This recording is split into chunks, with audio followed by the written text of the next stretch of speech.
petit message avant qu'on le finisse. C'est toujours sur le Cameroun. Sur les violences. C'est vrai que j'ai expliqué cela depuis beaucoup d'années. Mais là, la violence que j'ai vue est encore très très forte. Sur les jeunes.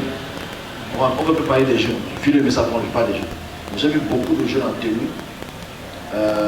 Après l'école, vraiment faire des bagarres de rue avec des machettes.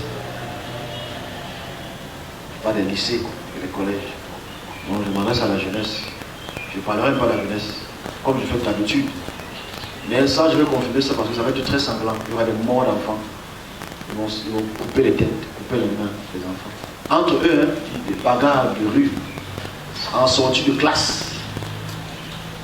Je prends la peine d'expliquer toujours avant, parce que c'est qu'après, les conséquences sont les conséquences. Maintenant, qu'est-ce qu'il faut faire? Il s'appelait Atiba.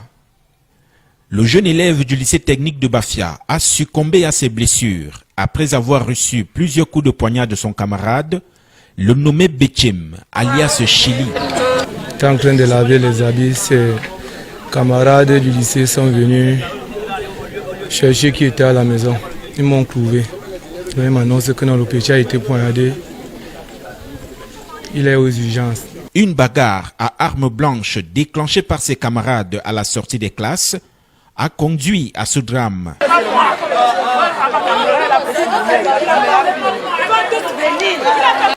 Alerté de la situation dramatique, le sous-préfet de l'arrondissement de Bafia et les forces de maintien de l'ordre sont descendus sur les lieux pour s'enquérir de la situation. Par conséquent, la population de Bafia, tous ensemble, nos mamans a veillé sur les enfants.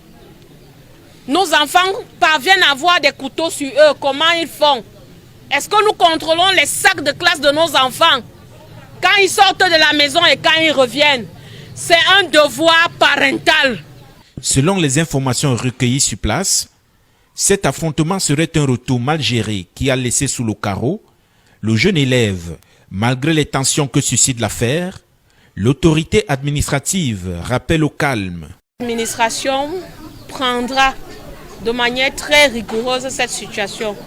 Nous saluons déjà la collaboration que nous a apportée certaines personnes qui ont vécu l'événement en permettant qu'on interpelle en ce moment les complices du principal auteur qui est en fuite. En attendant les résultats de l'enquête ouverte pour retrouver l'auteur de ce forfait, le corps du défunt a été mis à la morgue de l'hôpital de district de Bafia.